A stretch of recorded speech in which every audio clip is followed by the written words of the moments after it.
Hello kids, welcome back to the class of General Knowledge Part 4 and we're back again with a new chapter in this new video today. So kids, we are going to learn about crops today. कैसे वो उगाए जाते हैं, क्या उनका process होता है, कैसे वो पहले फील्ड में होते हैं, उगाए जाते हैं, उनकी टेक केयर होती है, उसके बाद उनको कैसे मार्केट में ले जाया जाता है और कैसे लोग उनको खरीद के अपने घर तक लेकर आते हैं। और चलिए अब हम ये शुरू करते हैं। This is Chapter number 15, Journey of Crop Farm to Market. एक क्रॉप की जर्नी फार्म से मार्केट तक। Let's start. India is an agricultural country with almost 70% of its population involved in land, cultivation and related activities.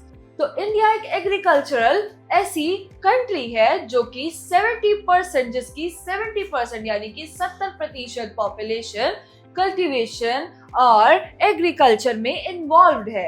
Right kids? तो यहाँ पर ऐसी ऐसी crops उगाई जाती हैं जो कि पूरे इंडिया में और पूरे वर्ल्ड में भी एक्सपोर्ट की जाती हैं, क्योंकि इंडिया एक ऐसी ट्रॉपिकल या फिर सब ट्रॉपिकल कंट्री है जहाँ पर हर तरह का सीजन आता ही है। राइट? यहाँ पर कोई भी सीजन ज्यादा लंबे समय तक नहीं टिकता। अगर कभी गर्मी है तो सर्दी भी आती है। सर्दी के अलावा मॉनसून, स्प्रिंग और ऑटम भी ऐसे मौसम हैं जो यहाँ पर आते हैं। And that's why India is the best country जहाँ पर आप एग्रीकल्चर को सपोर्ट और ज्यादा कर सकते हैं। आगे बढ़ते हैं। The following steps show cultivation of tomatoes.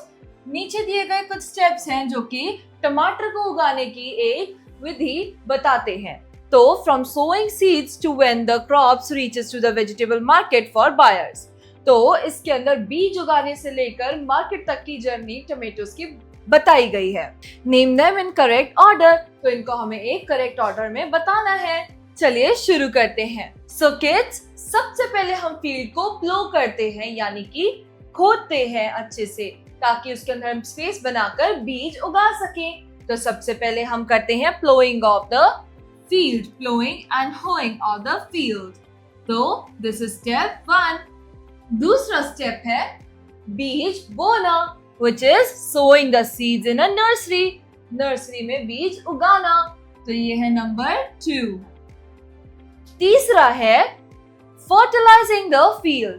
Field को फर्टिलाइज करना, टाइम टू टाइम वहां पे फर्टिलाइजर और मैन्यूर्स का ध्यान रखते रहना ताकि उनके अंदर इंसेक्टिसाइड्स और पेस्टिसाइड्स की वजह से कोई भी नुकसान ना हो। Right kids? इससे कोई भी इंसेक्ट्स और पेस्ट वहां पर नहीं आते। So this is the third step. Number 4 है transplanting seedlings to the field. जो सीडलिंग्स हैं, यानी कि वो छोटे छोटे पौधे जो है वो उगना जब शुरू हो जाते हैं तो उनको ट्रांसप्लांट करते हैं।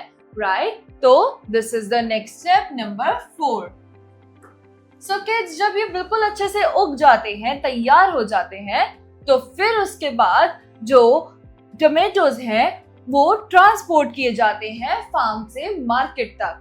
राइट? तो हम यहाँ लिखेंगे दिस इज स्टेप नंबर 5। उसके बाद जब ये मंडी तक पहुंचते हैं तो वहां पर सही टमाटरों को छांटा जाता है और गंदे टमाटरों को साइड कर दिया जाता है। जो बिल्कुल गंदे, गले हुए, सड़े हुए टमाटर होते हैं, जर्नी के बीच में खराब हो जाते हैं, उनको फेंक दिया जाता है, साइड कर दिया जाता है या फिर जानवरों को खिला दिया जाता है। तो दिस इज स्टेप नंबर 6।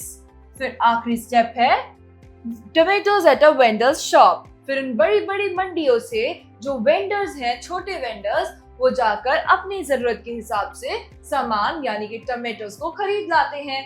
वो कम से कम 10 या 15 किलो टमाटर अपने डेली हिसाब से ले आते हैं। राइट? सो हम यहाँ लिखेंगे नंबर 7। सो किड्स, हमारे टमाटर की जर्नी हो गई है पूरी। अब हम देखते हैं let me answer. Name any 5 food grains. किन्हीं 5 फूड ग्रेन्स के नाम बताइए और अपनी नोटबुक्स में राइट डाउन कीजिए। अगला देखते हैं how much do you know about the crops and farming. आप क्रॉप और फार्मिंग के बारे में कितना जानते हैं? Answer the following questions below to find out. नीचे दिए गए क्वेश्चंस के आंसर दीजिए और जानिए। Number 1, India is the largest exporter of this plantation crop. Name it. India इस क्रॉप का सबसे बड़ा एक एक्सपोर्टर है, वो है राइस। तो हम यहाँ लिखेंगे RICE, राइस, which is चावल। Number 2, Sonalika is a high-yielding variety of this food grain. Name it. Sonalika इस food grain की सबसे ज्यादा high-yielding variety है. वो क्या है? It is wheat. तो हम यहाँ लिखेंगे WHEAT, wheat. तो एक rabi crop और एक kharif crop का नाम बताना है. First is rice, यानी कि paddy.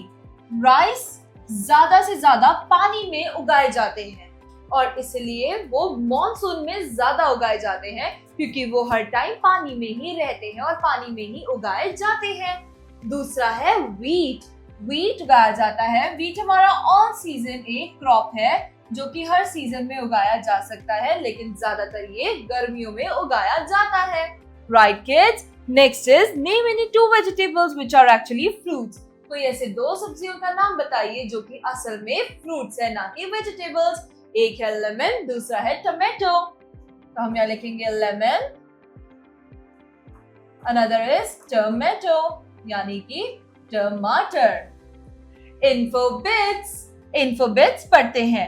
Rice is one of those grain crops that need transplantation. तो राइस उन एक क्रॉप्स में से है जिनको ट्रांसप्लांटेशन की जरूरत होती है. Its seeds are first planted into a nursery.